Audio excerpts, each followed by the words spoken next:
everyone, to the R.E.S.T podcast, where our goal is to help each and every one of you displace confusion, chaos, and dis-ease in order to heal and find significance in life. I am your host, Natalie Roberts, and I am here with the author of the Reconstitution Method for Healing and Rest, Virginia Dixon. So for the first time ever, we brought all equipment down to the art district here in downtown Los Angeles so I could introduce you to one of my kids. Marie, welcome. Hi, Mom. You have this amazing space here, and the story of how you began to create wonderful textiles and, like you said, the adult blanket. I'll never forget the first time that you showed me that one piece of material that you brought from South Africa, and you put this fur on it that felt like chinchilla, and I couldn't stop touching. And I said, Marie, money is no object. You have to make these for a living. Do you remember that? I do. And you know what's terrible is that it's this shearling that's faux shearling that was so delicious, and it's very, very difficult to find now. Is it difficult to find? It's almost impossible to find, yeah. Okay, so I had a very limited amount of it, and it was extremely luxurious. But I've been on the hunt for it. It took me 3 years to find that. We were talking the other day. It occurred to me that I wanted people to know who you are, know what you do and why you do it, and the heart behind your products, because I think they're unbelievable. And you just drew a parallel to R.E.S.T and your work.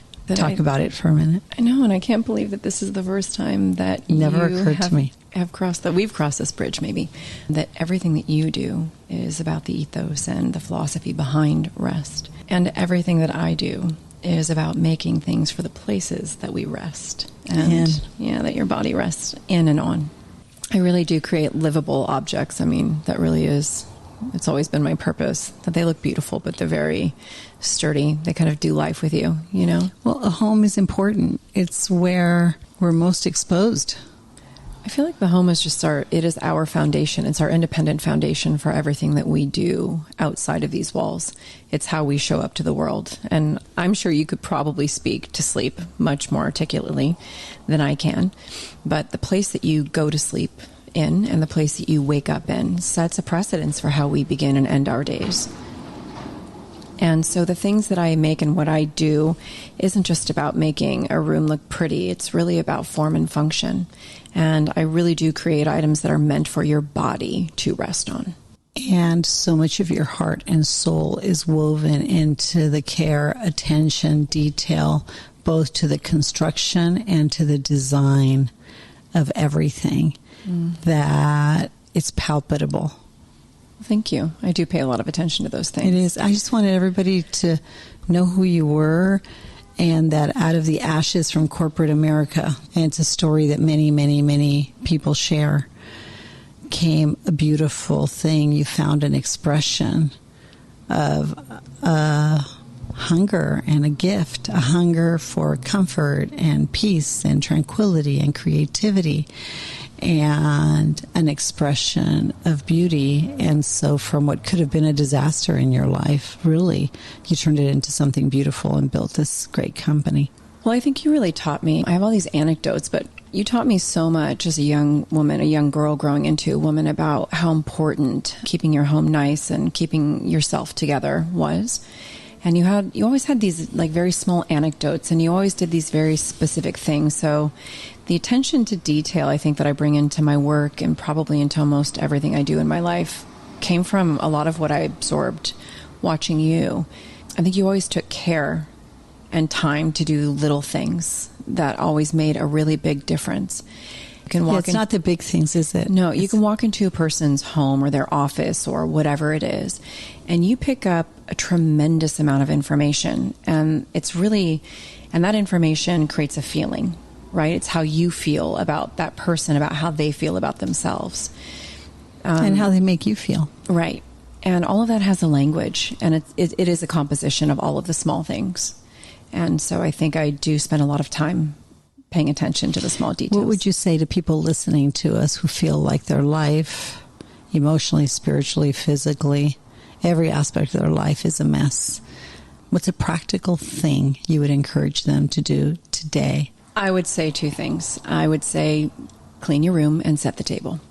And clean your room to me is about self-organization and taking care of just cleaning out all the messes in the corners of our lives. Jordan Peterson says that too. Right. So you do that in an emotional way, right? You teach people how to identify the cobwebs and in the stories and the trauma and the things that we're holding on to. And what's interesting in all the houses that I've redone is that you can see how trauma manifests itself and how a person physically is either organized or disorganized inside of the spaces in their home. We create cavities of order or lots of disorder. And those things affect how we actually move throughout our day and throughout the world. So I'd say clean your room, right? And I'm a person who fixes my bed every single day the second I get out of it, just without question, because that's at least one thing that I can do that I've done. Not only I've already accomplished something, but that's one thing you can accomplish right, immediately. And I've also prepared a place for myself to rest. And when I crawl into bed at the end of the day, it's a new bed. It's not the bed I woke up in. And I get to set new intentions as I fall asleep and wake up in a new day. And so clean your room and set the table is preparing for anybody else to come into your space and recognizing that this is how we show up to a relationship with other people. That when our life and our personal environment is when we're dealing with disease or disorder, we are not capable of setting the table and just operating in the performance of a meal, but which is the most communal thing that we do as human beings. And it's the most essential thing that we do is to break bread and share a meal together. It's how we survive, but it's also where we unpack and where we learn to communicate as we commune, right? And so clean your room and set the table. It's funny when you were saying that, I was reminded how for 30 years into our marriage, I never, ever, ever, ever left a dirty dish in the sink. Never. And I have that disease. You have the disease. I do. Yeah. And I remember I always cleaned as I cooked because I wanted to enjoy the process, not the meal. And as you well know, the most important conversations we've had as a family have been around our island, have been in the kitchen. But all of us intuitively would pick up a knife to cut, a spoon to stir, a cloth to wipe, a dish to dry, a dish to wash. Everybody intuitively picked up something in the vicinity of the kitchen where the conversations were taking place. And it's occurred to me, especially as we're empty nesters now, that the family always partook in the preparing, the cooking, the cleaning process. And it was just so intuitive to us all. And it's amazing to watch you all come home as adults because everyone springs into action and does those things. So a home, and for us, a lot of it was around the kitchen. The comfort, the conversation, the conflict, the discussions, the working out of things was always around food and cooking. And of course, my ancestors are Italian and French, and everything's around food and kitchen and eating and meals and feathering that nest. Mm-hmm. But it's an amazing thing to watch it develop and unfold in your life in such a beautiful, creative way. But you take it to people's homes. That's true. I think in our house, the kitchen is the most popular. I mean, I think it is in probably anybody's house. But we really enjoy spending time with each other. I think as siblings, it's not like, I love my brother. Like, we enjoy each other as humans. So much. And we really do unpack a lot of stuff around our kitchen table. I do think, and you could probably speak to this even more. I mean, as you know, Mom, when your home life is not good, nothing outside of your home is good. And while I get that I only create things that shape what that looks like, oftentimes what those things look like are very indicative of of what's really going on underneath. And I know that it seems kind of like silly and trivial that you make home goods, but it's also my intention to create things that are conversational, things that actually that create comfort and create a platform for people to have the kinds of conversations that we have in our home. And even outside of the kitchen, which of course our like living area, good, bad, and ugly, is right off of, we still all pile on that couch together. Yeah, we do. And to be fair, we have intense conversations in our household. You think? Sometimes getting out of the kitchen is the right thing to do. You know what it is? Caleb reminded me the other day, Mom, look at the bright side. We were talking about something really controversial and we don't see eye to eye. And he basically said, look at the bright side. I'm what you raised. I'm I'm a free thinker. I'm learning to reason and process things. And all I could think about was, yes, extend him grace, have patience and extend him grace, because it's exactly what we've done. You did really teach us to think independently. And I will say, you taught me, and as you know, my childhood was very complex and dynamic, living with my foot in two different worlds. And technically, I was raised by two completely different mother figures. You were married to Dad, but my mother was always in the picture and in and out.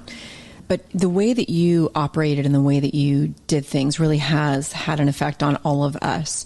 I don't know. It's interesting. I forget who I was. I think we were all together a couple of weeks ago and somebody said something and I said, well, Mom raised us to be people that speak our minds, but learning how to do that in and with respectful way. Yeah. And I said, and I think without getting into the story of it, we were talking about other people's perception at times of our family, and it's got to be uncomfortable for people who don't communicate like we do. Because we have really tough conversations. We do. Riley's like, It's true. We have really tough conversations, and they're spirited. And at the end of the day, you walk away and you just love each other. But you're very clear on what everybody thinks. And you're right. It's a little jolting. For someone from the outside, yeah. And there's a lot of room for genuine criticism with it. But I will say, even from my perspective, I think that we end well. Like, nobody's ever said, screw you and I'm out of here and walked out. You know what I mean? No. We'll still be piled up on the couch watching a movie 30 minutes later and then talking about it again 30 minutes later. Till 2 and 3 in the morning. Exactly. In the morning. For breakfast. But we show up to things, and I think you've always taught me to show up to things in a way that that does feel somewhat unique. And I know it sounds silly, and I know that I kind of keep going back to part of the conversation and why we're here is that when I cannot show up to anything, I can show up, and I'm just sitting here as we're talking. I'm looking at my bed and my sofa behind me, and I'm just thinking about how I've dealt with my worst moments in life. And sometimes all you can do is say, like, forget today, and I'm crawling into bed. And all I can do right now is to take care of myself. And rest for me it's been a critical and often difficult thing to find. You are teaching me as I'm getting older to learn how to do that within myself and my brain, creating balance and harmony between my head and my heart. And always by speaking truth with other people in my life, but also in creating a place that I get to do that no matter what's happening out there.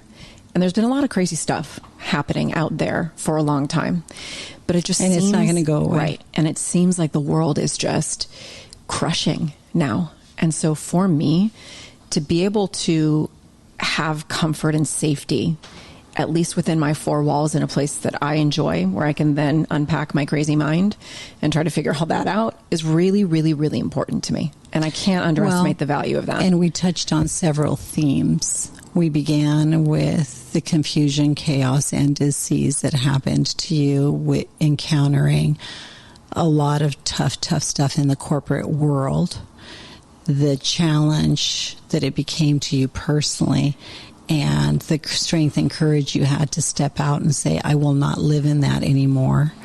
And to go to that place that nurtured and discipled and instructed and informed you colorful as it is, because if you come into our family, we don't neglect or avoid tough conversations.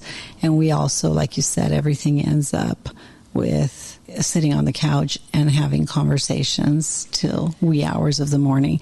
And like you said, and waking up talking about what we left off, what we fell asleep talking about.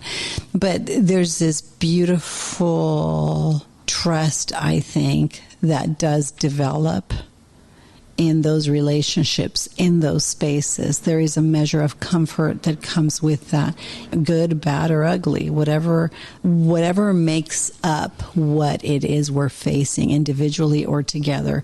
We do have a space where we can show up, have those tough conversations, express those tough opinions, and doing so respectfully, addressing issues, not attacking people. My famous line. Yeah. You can say anything you want, but do you remember, address the issue, don't attack the person. That's not acceptable. Do you remember when I drug all you guys onto national television?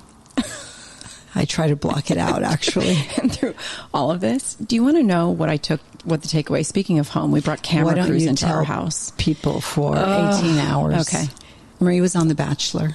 Yeah, I basically. did that. And she made it all the way to the end, in between her corporate world and her personal endeavors to go find herself. She had 3 weeks off, so decided, well, somebody called me for this show. Why not? I decided I'm interviewing it. Do you remember? Oh, I remember. What I said to you? Yes, I remember. No, you interview them. Don't let them interview you. No, you don't. No, it's not about them deciding if they want you. They're going to want you.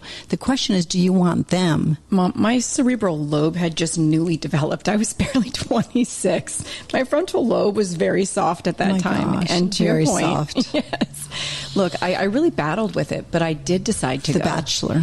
And what was interesting is that, of course, then we brought all those cameras into our home. No, not we. You. I did. But you guys did support me in that, which was great. And it was a pretty crazy, one of the probably many, many, many crazy things that I've done. But what was really interesting is the public had a lot to say. You know that we had the largest viewership, I think, maybe in the history of the show, 21.5 million viewers.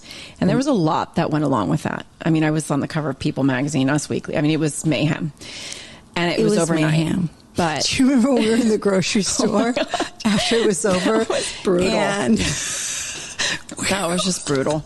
I said, Mom, I am struggling so much. People are staring at me. Well, yeah, I said, I'm so sad. I can't figure out what is going on with me. And you picked up a magazine and said, I know why. This is why. You were humiliated before 20 million people last week. And the show just aired on national television. And this may air globally. I know what's happening. I did. That was amazing. I was laughing, crying. Do you remember? You were laughing on the floor and crying in the grocery store, laughing and crying, almost peeing my pants. But to your point, it was wild and it was crazy. And yes, it was such a wild thing to live through. But people talked a lot. People talked a lot about our family dynamic. Do you remember that? I tried to block it out because they edited 18. They did. They edited 5 minutes. They did a crappy job of 18 hours editing. Down to 5 minutes. It was less. And they did not put us in a good light. I'm wondering. To be fair, no, they didn't. Some of it. But I think people still saw through that. Did they? People really did. And I think that on the flip side of that, people did have a lot of people who were paying attention said, no, that's not, da-da-da. And they Dr. said, at least they're asking. Memorized all the script, watched every show, read everything ever written. I have to say, Dr. McMaster's that closely followed the show, as well as hundreds of people that came out of the woodwork to tell me they saw us on TV. I was mortified. Well, people said, to be fair, at least her parents are asking him important questions. They did? They did. Well, there you go. I mean, out of all the fodder, and there was a lot, and I was very emotionally involved in the heartbreak part of it because that was pretty big. But people did have some pretty important things to say about our family dynamic. I will say, for the first time ever, I've never spoken of this. I will say this.